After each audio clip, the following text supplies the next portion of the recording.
15 days of solo travel in Portugal taught me more about what I actually want in retirement than years of research ever did. So I'm going to be sharing the lessons that transformed what could have been an ordinary vacation into the blueprint for my future retirement lifestyle. This was my first bigger solo trip since being widowed 6 years ago. And after 3 decades of partnership and family vacations, it was eye-opening to start to make choices just on what I wanted, and I did learn along the way. I kept going to the beach, thinking that's where I should go. And I really liked the castles and museums more on my own. So when was the last time you made every decision for what you wanted to do and put yourself in first place? Just you, nobody else, no one to compromise with or coordinate with, but just finding out what you want and what makes you happy. So tap that like button so YouTube knows that women rediscovering themselves deserve travel content too. So solo travel after years of partnership creates a totally different type of memory where you are rediscovering yourself. 2 years ago, I brought my daughter with me to Portugal, and we had a wonderful time, and we explored most of the usual tourist things, but it was a compromise, right? It was both of us making priorities of what we wanted, which was great, but this time it was all me. So it was a totally different tone of trip. I think it all started to crystallize when I went to Silves Castle in the Algarve, and I was wandering along the ramparts, and there's a center area, and this was springtime, and there were poppies that were blooming, and that's such an ancient place, and you could just feel the history, and there were also, legends that they told you about what had happened, and it all just came to life. It was such a beautiful, warm day and such a pretty garden.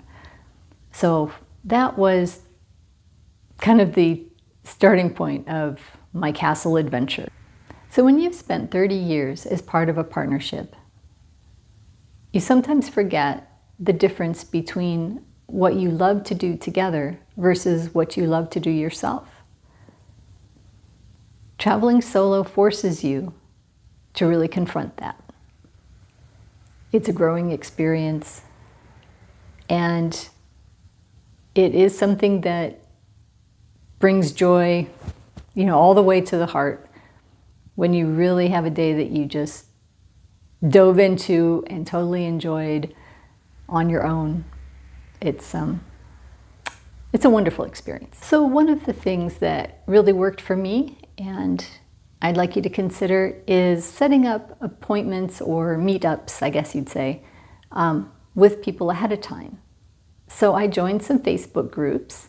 I joined them before this, and so I put out on the Facebook group what my dates were that I was going to be in the 2 locations where I was staying, and I met up with one woman from each of those two areas.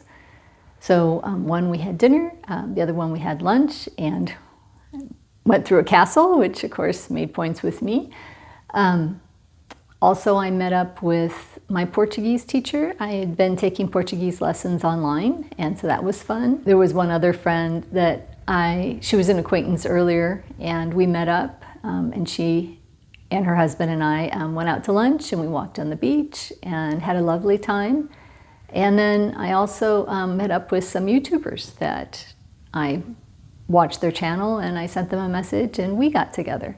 And I also unfortunately missed a meetup that I had a note about and didn't do, that was just a general meetup close to where I was staying the second week. So there are lots of ways to give yourself some time on your own and also meet up with people. And these are people that you already have something in common with. With the women that I met, they're actually expats. The ones from the Facebook group were actually expats that have lived in Portugal for a while.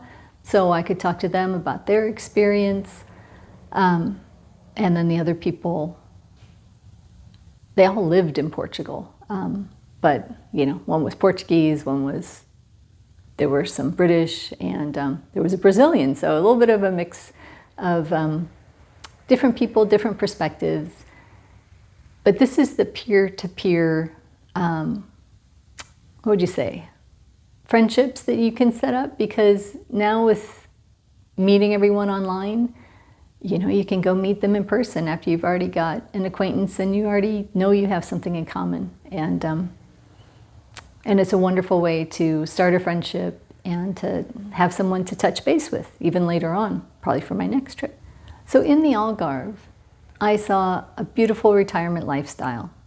They have golf courses, they have beautiful beaches, they have wonderful markets and restaurants, and a very, very strong expat group in multiple locations. So it's an easy, comfortable place to go, comfortable to live there, wonderful climate, and it's like a perpetual vacation. It's like your classic retirement lifestyle that everyone, talks about. Then I went up to central Portugal because I saw on YouTube a couple that had moved there a couple years ago, and they mentioned that halfway up the country, everything turned green.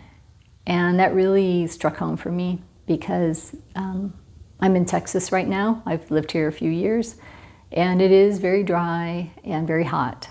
And that is kind of like the Algarve. And personally, I'm from, the Midwest where it's green. And so I thought, okay, I'm going to go into central Portugal and explore the green, which I did. And I stayed north of Tomar, and it was beautiful. You can tell it gets rainfall. And it had a lot of small Portuguese villages that have, nice little cafes, little pastry shops, very quiet. This was spring, and I saw a lot of people, and I think they were in their 80s, maybe 90s, out in their gardens, planting, and a very rural, quiet lifestyle. Of course, there are cities too, but I really enjoyed that. Another thing that was noticeable was the difference in prices, right? Prices down in the Algarve are very high. The restaurants are a little bit more expensive, but they are really good. The Algarve is more expensive than inland Portugal. So you have lots of different choices, lots of different microclimates, lots of different culture, and different lifestyles. Solo travel gives you ultimate freedom. You don't have to consider what anybody else thinks about your trip. There will be opinions, right? But this is your chance to really branch out, explore, and find what makes things worthwhile to you. And just like I was talking about central Portugal versus southern Portugal, well, if you're exploring, there's also Porto, there's the Atlantic coast, there's so many different places to see. Here's what I learned about myself. I found out that I really liked castles. I really liked the history. I thought I should like the beach lifestyle, but I found that I liked the small town Portuguese life, the quieter, more laid back, more, I guess you might say authentic, the authentic Portuguese experience. And I would like to fit into a small town. I think that would be, I'm from a small town here in the States, and I think a small town in Portugal would probably fit me just fine. But that's the fun of exploring, right? There are so many wonderful urban areas. I went into Lisbon at the end of my trip, and I went to a museum that had this outdoor area where it was a sunny, warm day, and everyone was sitting out on the grass and in the park, and it looked just like San Francisco to me. It had that same vibe.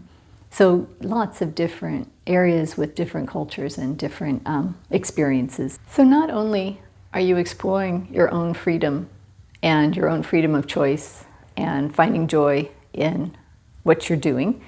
But you're also stretching yourself, because it is kind of a big deal to be on your own, you know, every day. Of course, there were people I could call if I needed them, which was, you know, that felt reassuring. I guess the only big hiccup I had was there was a problem with my return flight. Now, it was right before I left that I found out they'd rescheduled one flight and it was missing the other one. And it stresses you out.